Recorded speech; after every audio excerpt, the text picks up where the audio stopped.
नमस्कार दोस्तों, स्वागत है आप सभी का आज के मुख्य समाचार की इस वीडियो में, जहां हम आपके लिए हर दिन लेकर आते हैं देश और दुनिया की तमाम बड़ी खबरें। एक एक करके सभी बड़ी खबरों के बारे में आपको सटीक जानकारी देंगे। बस आप इस वीडियो के साथ अंत तक बने रहें। साथ ही आपसे एक छोटी सी रिक्वेस्ट है कि मुझे इस वीडियो को बनाने में बहुत मेहनत लगती है, तो इस मेहनत के लिए वीडियो पर एक लाइक जरूर कीजिएगा। साथ ही वीडियो के नीचे दिए गए इस लाल बटन को दबाकर चैनल को सब्सक्राइब कीजिए और इस घंटी को भी दबाइए ताकि आपको दिन भर की बड़ी खबरों की जानकारी लगातार मिलती रहे। तो चलिए दोस्तों, एक एक करके सभी बड़ी खबरों के बारे में जान लेते हैं। दोस्तों, आज की पहली बड़ी खबर की अपडेट की बात करें तो बच्चों के लिए खतरनाक नहीं है तीसरी लहर, एम्स के डायरेक्टर का दावा। अब तक इसके कोई सबूत नहीं है। जी हां, अब तक ऐसी कई रिपोर्ट्स में बयान आ चुके हैं जिसमें कोरोना की संभावित तीसरी लहर को बच्चों के लिए ज्यादा खतरनाक बताया जाता आ रहा है, लेकिन इस थ्योरी को एक बार फिर से नकार दिया गया है। दिल्ली एम्स के डायरेक्टर रणदीप गुलेरिया ने भी इस आशंका को खारिज किया है कि कोरोना महामारी की आने वाली लहर में संक्रमित बच्चों से ज्यादा गंभीर लक्षण हो सकते हैं। डॉक्टर रणदीप गुलेरिया का कहना है कि इस बात के कोई सबूत नहीं है कि अगली लहर में बच्चे गंभीर रूप से संक्रमण का शिकार बन सकते हैं। उन्होंने कहा कि मुझे लगता है कि आने वाले समय में बच्चों में कोरोना के गंभीर मामले होंगे। इसकी वजह यह है कि हमने पहली और दूसरी लहर के डाटा को इकट्ठा किया है और इससे हमें पता चला है कि ना तो पहली और ना ही दूसरी लहर से बच्चों को ज्यादा खतरा हुआ है। संक्रमित होने वाले अधिकांश बच्चे अस्पताल में भर्ती तक नहीं हुए हैं। जो बच्चे भर्ती भी हुए हैं उनमें से 60 से 70% बच्चे अन्य बीमारियों से भी पीड़ित थे। बाकी ऐसे बच्चे थे जिनमें इम्यूनिटी या तो बिल्कुल कम थी। स्वस्थ बच्चों को हल्की बीमारी रही और वो अस्पताल में भर्ती हुए बिना ही ठीक हो गए। और अगली बड़ी खबर की बात करें तो व्हाट्सएप में जल्द जुड़ेगा नया फीचर, नोटिफिकेशन पर दिखेंगे नया कलर। जी हां, मैसेजिंग ऐप व्हाट्सएप अपने कस्टमर का हमेशा ख्याल रखता है, वहीं समय पर अपने फीचर्स को बदलाव कर कुछ नयापन दिखाने की कोशिश करता है जिसमें यूजर्स की किसी तरह की परेशानी न हो। अब व्हाट्सएप जल्द ही नया अपडेट लेकर आने वाला है। दरअसल व्हाट्सएप मैसेज के नोटिफिकेशन के कलर में बदलाव कर रहा है। व्हाट्सएप का बीटा वर्जन में नया अपडेट देखा गया है। फिलहाल नया फीचर अभी यूजर्स के लिए नहीं है, इसके पास बीटा वर्जन है, वहां उसका फायदा उठा सकते हैं। एक रिपोर्ट के अनुसार व्हाट्सएप नोटिफिकेशन के UI एलिमेंट्स डार्क मोड में ग्रीन से ब्लू कलर में बदल जाएंगे। ये बदलाव लाइट मोड में भी दिखाई देगा। नए अपडेट में मैसेज की रिप्लाई और मार्क्स एज रीड बटन नीले रंग में दिखाई देंगे। और अगली बड़ी खबर की बात करें तो पीएम मोदी की घोषणा के बाद वैक्सीन नीति में होंगे बड़े बदलाव। गरीबों और छोटे अस्पतालों को रखा जाएगा खास ध्यान। जी हाँ, कोरोना वायरस के खिलाफ जारी वैक्सीनेशन की पॉलिसी में बड़े बदलाव होने जा रहे हैं। उम्मीद है कि नए दिशा निर्देश अगले 2 दिनों में जारी किए जा सकते हैं। रिपोर्ट्स में दावा किया है कि नई गाइडलाइंस में सरकार गरीबों और वैक्सीन प्राप्त करने वाले परेशानी का सामना कर रहे हैं छोटे निजी अस्पतालों का ख्याल ध्यान रखा जाएगा। कहा जा रहा है कि नए नियमों के बाद वैक्सीन की कमी के मुद्दे से भी निपटा जा सकेगा। रिपोर्ट के मुताबिक आवंटन में निजी क्षेत्र के साथ हो रही पक्षपात को भी ध्यान में रखा जाएगा। इसके अलावा मरीजों और प्रदर्शन और आबादी के हिसाब से भी हो रही मौजूदा सप्लाई की व्यवस्था जारी रहेगी। रिपोर्ट्स के अनुसार छोटे शहरों और दूर दराज के इलाकों में स्थित छोटे अस्पतालों तक वैक्सीन सप्लाई करने के लिए केंद्र सक्रिय भूमिका निभाएगा। और अगली बड़ी खबर की बात करें तो LAC पर हलचल, लद्दाख में चीनी वायुसेना ने किया युद्धाभ्यास, भारतीय सेना अलर्ट, तैनात किया राफेल। जी हां, चीन अपनी हरकतों से बाज नहीं आ रहा है। जहां भारत समेत दुनिया के कई देश इस समय कोरोना वायरस से लड़ रहे हैं, वहीं चीन लाइन ऑफ एक्चुअल कंट्रोल यानी कि LAC पर तनाव बढ़ा रहा है। दरअसल चीन ने पूर्वी लद्दाख में अपनी तैनाती फिर बढ़ा दी। इतना ही नहीं, चीन वायुसेना ने हाल ही में भारतीय सीमा के करीब एक बड़ा युद्धाभ्यास भी किया है। चीनी वायुसेना के इस अभ्यास के बाद भारतीय खुफिया एजेंसी अलर्ट हो गई है। शीर्ष सरकारी सूत्रों के मुताबिक चीनी वायुसेना के करीब 2 दर्जन लड़ाकू विमानों ने पूर्व लद्दाख क्षेत्र के सामने युद्ध अभ्यास में लिया है। वहीं भारत ने अपनी उच्च तैयारियों को बनाए रखने के लिए उत्तरी सीमाओं में राफेल लड़ाकू विमानों को तैनात कर दिया। इसके अलावा MiG-29 एयरक्राफ्ट की एक पूरी डिटैचमेंट लेह लद्दाख में तैनात है ताकि किसी भी स्थिति में चीन को मुंहतोड़ जवाब दिया जा सके।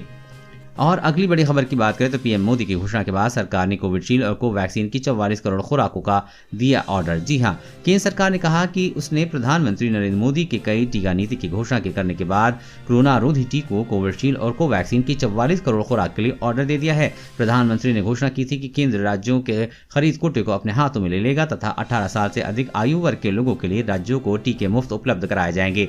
केंद्रीय स्वास्थ्य मंत्रालय ने कहा है कि विनिर्माताओं द्वारा कोविड रोधी टीकों की इन 44 करोड़ खुराकों की आपूर्ति दिसंबर तक उपलब्ध कराई जाएगी, जिसकी शुरुआत अब से हो रही है।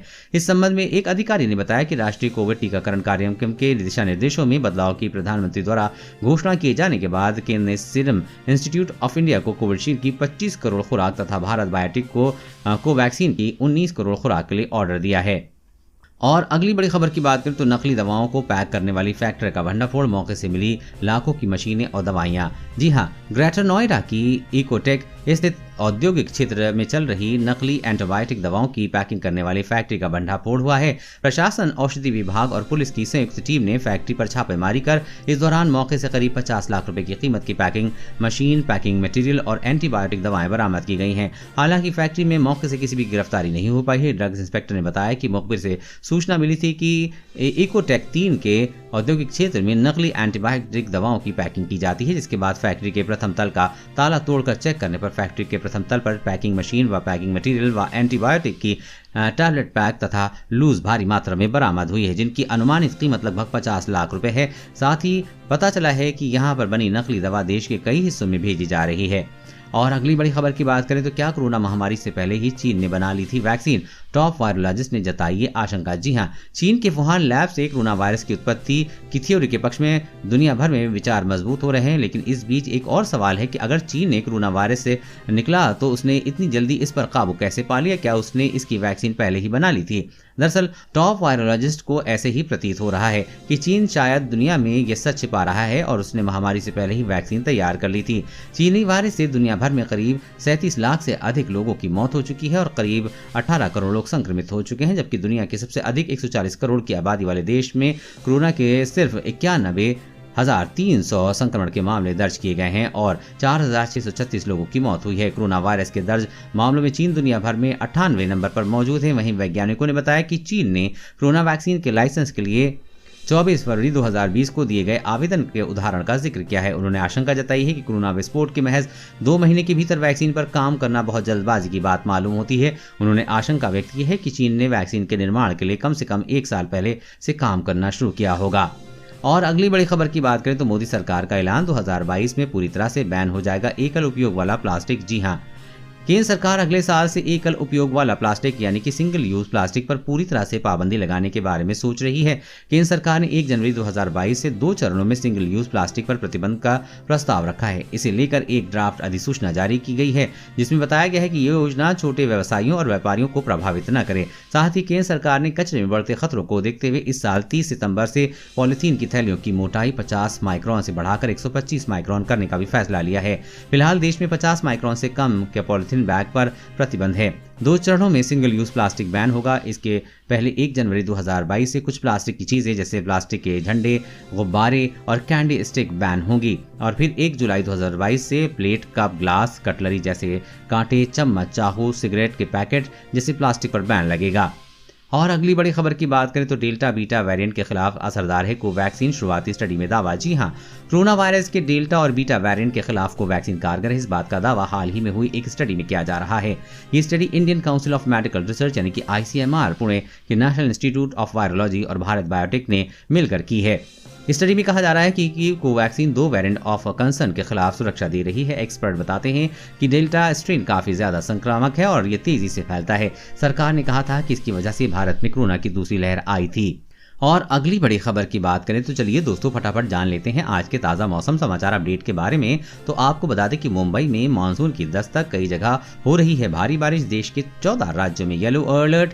जी हाँ, दक्षिण भारत में दस्तक देने के बाद अब मानसून उत्तर पूर्वी भारत के इलाके में सक्रिय होने लगा है। उड़ीसा, महाराष्ट्र और पश्चिम बंगाल के तमाम हिस्सों में मानसून पहुंचने के साथ ही बारिश शुरू हो गई है। वहीं मुंबई में भी आज मानसून ने दस्तक दे दी है, जिसके तहत कई इलाकों में भारी बारिश हो रही है। सड़कों पर पानी भर गया है। मौसम विभाग ने मुंबई हाईटाइड का अलर्ट जारी किया है। मौसम विभाग ने पूर्वानुमान जताया है कि तेज हवाओं के साथ मुंबई, रायगढ़, ठाणे, पालघर, पुणे, नासिक और मध्य महाराष्ट्र में भारी बारिश हो सकती है। इसके अलावा मौसम विभाग ने पूर्वोत्तर के हिस्से समेत देश के कुल 14 राज्यों में भारी बारिश का येलो अलर्ट जारी किया है। केरल के रास्ते महाराष्ट्र समेत उत्तर पूर्वी भारत में पहुंच रहे मानसून के प्रभाव से कई इलाकों में जोरदार बारिश हो रही है। मौसम विभाग ने अगले 3 दिनों में भीतर पश्चिम बंगाल, बिहार, असम, सिक्किम, मेघालय, अरुणाचल प्रदेश, झारखंड, आंध्र प्रदेश, तेलंगाना, राजस्थान, छत्तीसगढ़, महाराष्ट्र और उड़ीसा में भारी बारिश की संभावना जताई है।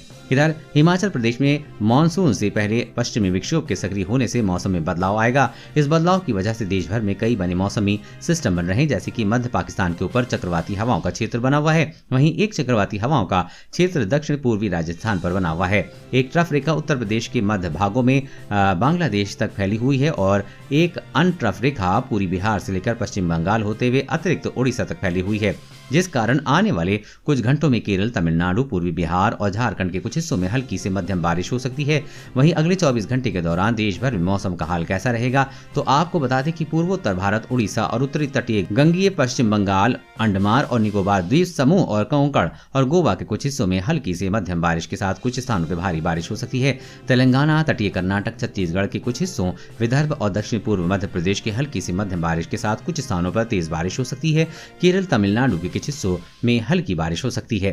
दोस्तों, आज की खबरों में बस इतना ही। इसी तरह हर रोज काम की खबरें जानने के लिए आप हमेशा हमारे साथ जुड़े रहें। हमारे साथ जुड़ने के लिए वीडियो के नीचे दिए गए इस लाल बटन को दबाएं और साथ ही इस घंटी को भी दबाइए ताकि आपको हर खबर की सटीक जानकारी मिल सके। जय हिंद।